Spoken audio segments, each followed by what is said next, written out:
Salut et bienvenue dans cette nouvelle vidéo, toujours dans le cadre des maladies auto-immunes. Cette fois-ci, la maladie auto-immune est liée à une vascularite, c'est-à-dire inflammation des vaisseaux sanguins de tous les calibres, touchant les artères et les veines aussi. L'étiologie est mal connue, mais des facteurs génétiques et des facteurs environnementaux sont impliqués.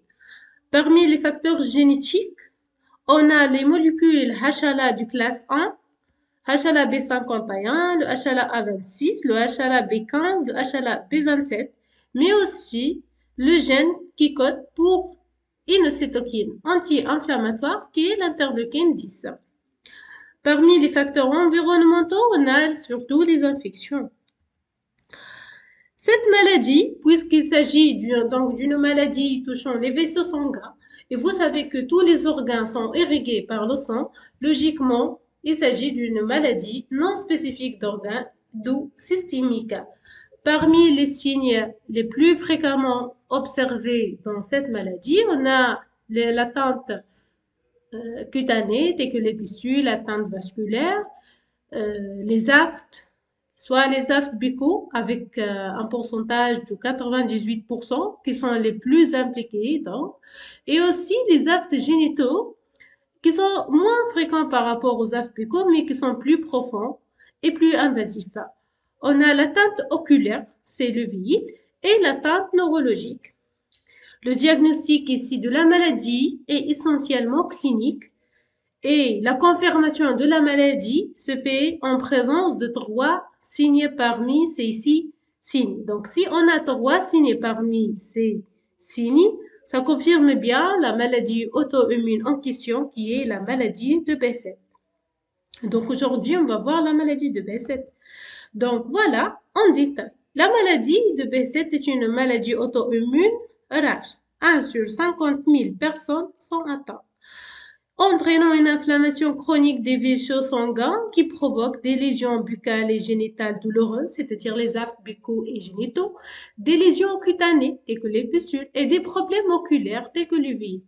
Les articulations, le système nerveux, le tube digestif peuvent également être inflammatoires.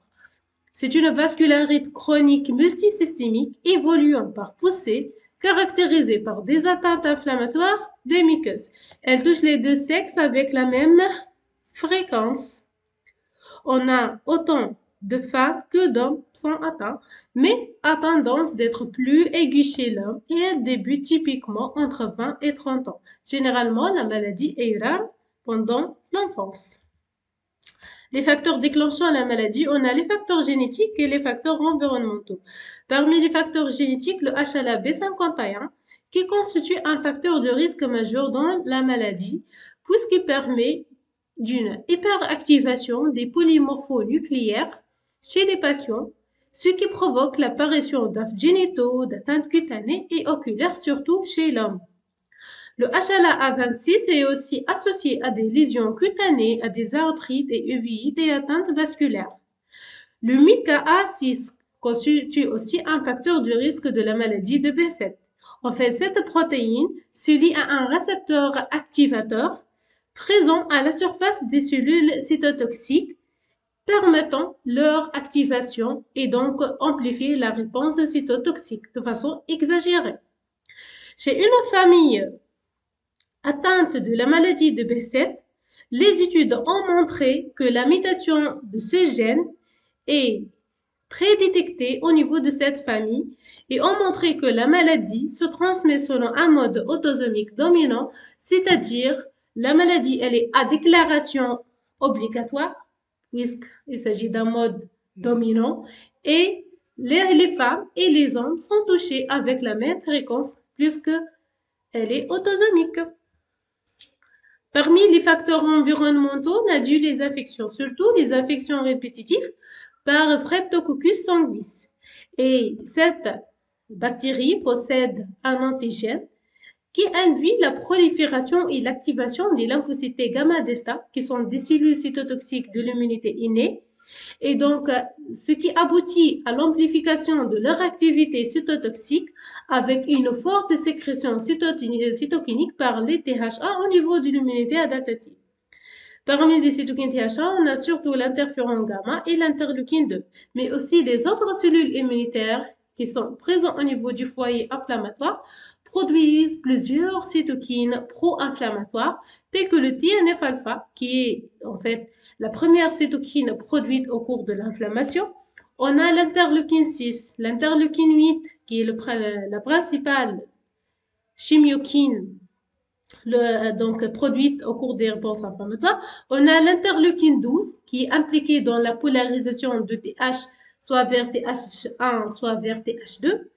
L'interleukine 17 et l'interleukine 21 qui permettent le recrutement des polymorphonucléaires neutrophiles et par conséquent amplifier l'activité de ces granulocytes. Parmi les facteurs environnementaux, on a aussi les protéines du choc thermique.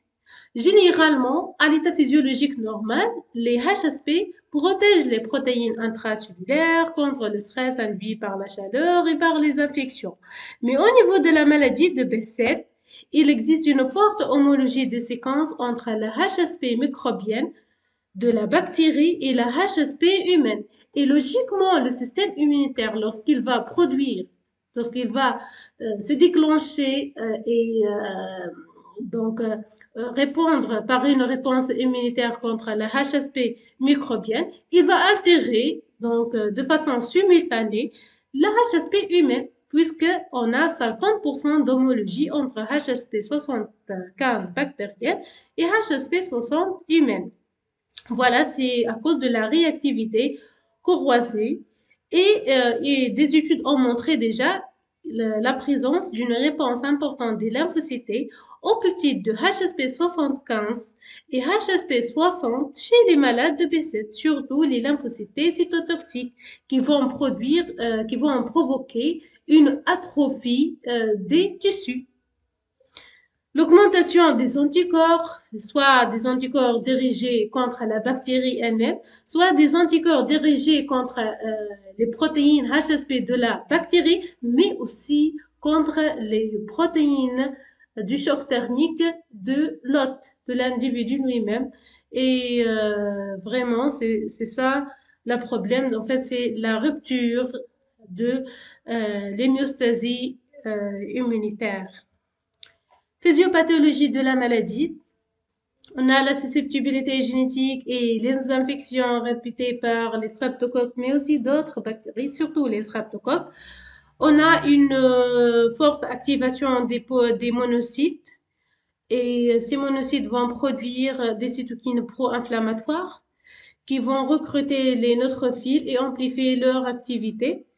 Et vous savez aussi que les monocytes se différencient en macrophages au niveau des tissus et les macrophages sont riches en substances cytotoxiques, surtout les radicaux libres.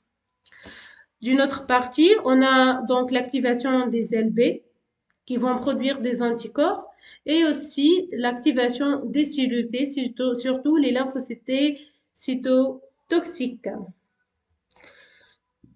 D'une autre manière, ici, on a une cellule présentatrice d'antigènes, macrophage, qui va phagocyter la bactérie. Elle va dégrader en fait la bactérie et elle va présenter les peptides antigéniques associés aux molécules HLA. Les molécules HLA de classe 1 pour les lymphocytes cytotoxiques, par exemple le HLA B51, qui est un type de molécule HLA de classe 1, mais aussi les peptides peuvent être associés aux molécules HLA de classe 2 pour les présenter aux cellules TH naïves. Tout à fait. Donc, on a la reconnaissance ici, donc la coopération, tout ça, l'activation de notre cellule T naïve. Et donc, la polarisation de TH0 se fait vers TH1 ici. Les TH1 vont produire des cytokines, surtout l'interféron gamma et le TNF-alpha, mais aussi l'interleukine 2, qui vont activer de plus en plus les polynucléaires neutrophiles. Et d'une autre partie, bien sûr, les cellules cytotoxiques sont activées, d'accord? Et elles vont exercer donc leur activité cytotoxique. Et surtout, ce qui nous intéresse ici, c'est l'activation des polynucléaires neutrophiles qui vont migrer par diapédète et qui vont provoquer des lésions tissulaires en produisant et en sécrétant des substances cytotoxiques. Les symptômes de la maladie de Behçet, voilà, donc vous allez trouver que les symptômes sont très donc, différents et très générales. Ici, on a des lésions cutanées, pseudofolliculite, érythème noueux, pathurgie. On a les arthrites au niveau des veines, thromboses veineuses superficielles et profondes, atteintes génito-urinaires, des aftes, orchies épididymite, aphthose pouvant affecter l'ensemble du type digestif ici, et aussi bien des uvéites, la vascularite rhétinienne, c'est donc on parle de Behçet oculaire ou bien la maladie de oculaire. On a le neuro-Behçet, c'est-à-dire une atteinte neurologique, telle que la thrombophlébite cérébrale et l'atteinte parenchymateuse. Généralement, ici, la phtose buccale récidivante sont de 3 types, avec plus de 3 poussées par un an. Pour les ulcérations génitales récidivantes ou lésions cicatricielles, on a les lésions ici oculaires, comme j'ai mentionné, des lésions cutanées, l'érythème noueux, pseudofolliculite, les lésions papillopustuleuses ou nodules acnéiformes observées par un médecin en dehors de l'adolescence ou d'un traitement corticoïde, et un test parmi donc les tests les plus impliqués pour le diagnostic de la maladie de Behçet. On a le test pathologique cutané qui doit être obligatoirement positif lors de la maladie de Behçet. Alors le diagnostic. Donc le diagnostic est principalement clinique, surtout chez les jeunes adultes avec des aftes buccaux récurrents. Il faut noter ici, voilà, vous allez trouver les aftes, d'accord, qui sont des ulcérations douloureuses, isolées ou multiples, de bornées à l'emporte-pièce, un fond beurre frais ou grisâtre et un halo inflammatoire au niveau de ces aftes. L'aphthose peut rester longtemps isolée et constituer le seul signe de la maladie de Behçet en départ. C'est-à-dire au départ, on a les aftes, d'accord, qui constitue le seul signe de la maladie sans donc exprimer les autres symptômes. Deuxième point, les aftes de la maladie de Behçet ne peuvent pas cliniquement être distingués des aftes traditionnelles. Donc ce n'est pas la seule signe qui indique bien qu'il s'agit d'une maladie de Behçet, parce qu'on a d'autres maladies qui sont caractérisées par la présence d'aftes. Donc, la présence d'aftes buccaux, ce n'est pas un argument suffisant pour confirmer la maladie de Behçet. Troisième point, l'examen histologique d'un aphte est non spécifique, donc sans intérêt, comme j'ai mentionné. Et donc, le diagnostic de la maladie est souvent retardé car de nombreuses manifestations sont non spécifiques et peuvent être insidieuses. On peut remarquer ici les pustules. Généralement, les pustules sont non folliculaires, sont stériles, sont entourées d'un halo érythémateux et évoluant vers une croûte ou une ulcération. Donc, au niveau, donc ici, on a les tests cutanés. Le test de Patergy qui permet la détection de l'apparition d'une pustule rouge après que la peau de la personne ait été piquée à l'aide d'une aiguille. Mettre en évidence une inflammation cutanée.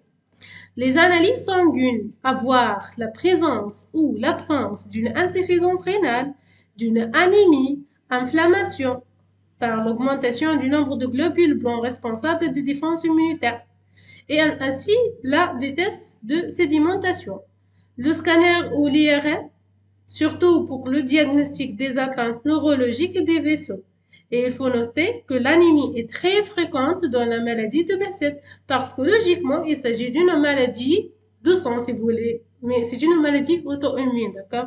Ce n'est pas donc lié à des mécanismes différents. Donc, c'est notre système immunitaire qui va déclencher cette maladie, qui va donc considérer les cellules de soi comme des cellules modifiées ou autres, d'accord?